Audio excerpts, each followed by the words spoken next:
আসলে প্রকৃত কারণ কি? আমরা বলি যে হিন্দুরা ভালো নয়, কিংবা মোদী সরকার ভালো নয়, কিংবা বিজেপি সরকার ভালো নয়। আরে একটাও না, আমি গর্বহীন কণ্ঠে বলতে পারি মুসলমানের কার্যের কারণে বাবরি মসজিদ চলে গেছে। তাদের কোনো দোষ ছিল না, তাদের কোনো দোষ ছিল না। মুসলমানদের ভুলের কারণে বাবরি মসজিদ মুসলমানের হাত থেকে চলে গেছে। ইতিহাস খুঁজে দেখুন, কি দোষ ছিল আমাদের? বাবরি মসজিদ, যেই সময় বাবরি মসজিদকে ভাঙা হয় তার পূর্বে বাবরি মসজিদে আযান পর্যন্ত হতো না। একা একা মানুষ আসতো, নামাজ পড়তো, চলে যেত, জামাতবদ্ধ হয়ে নামাজ হতো না।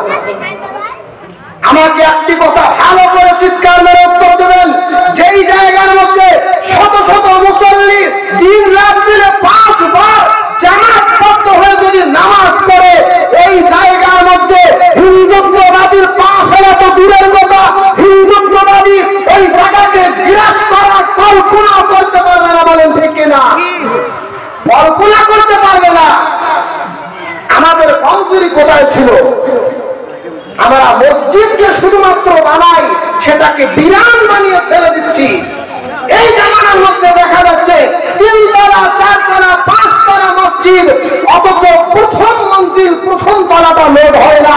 এই 4 তলা 5 তলা মসজিদ কি প্রয়োজন ছিল বানানো? আপনার কি প্রয়োজন ছিল?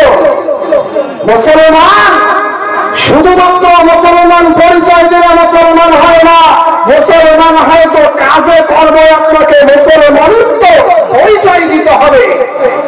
এই জন্য আমার প্রিয় মুসলমানে কেরাম, আমার প্রিয় ইসলাম ধর্মী ভাইরা, মসজিদকে সংরক্ষণ রাখার দায়িত্ব বা সংরক্ষণ করার দায়িত্ব আমাদের।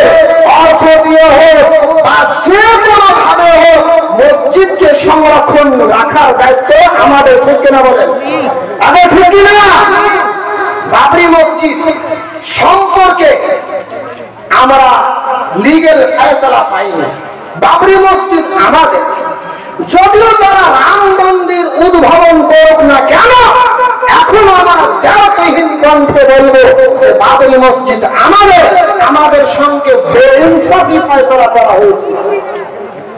সুপ্রিম কোর্টের রায় আজ পর্যন্ত লিপিবদ্ধ হয়ে আছে যে বাবরি মসজিদ সেটা আসলে মন্দির ভেঙে মসজিদ বানানো হয়নি, সেটা প্রকৃতপক্ষে বাদশাহ বাবর ওইটাকে মসজিদ রূপে বানিয়েছিল। সেটা পূর্বে কোনোদিন মন্দির ছিল না, মসজিদে ছিল। এই জন্য আমি তাদেরকে বলবো, আপনারা যতই মন্দির বানান না কেন, আমাদের বিশ্বাস থাকবে ওই জায়গায় মসজিদ ছিল। তো কিয়ামতের সকাল পর্যন্ত আমরা ওই জায়গাটাকে বাবরি মসজিদ বলে স্মরণ রাখবেন ইনশাআল্লাহ। ইনশাআল্লাহ কে কে ওই জায়গায় বাবরি মসজিদ হিসেবে কিয়ামতের সকাল পর্যন্ত নিজের সন্তানদেরকে যেন স্মরণ করিয়ে দিতে পারেন যে ওইখানে মসজিদ ছিল আমাদের।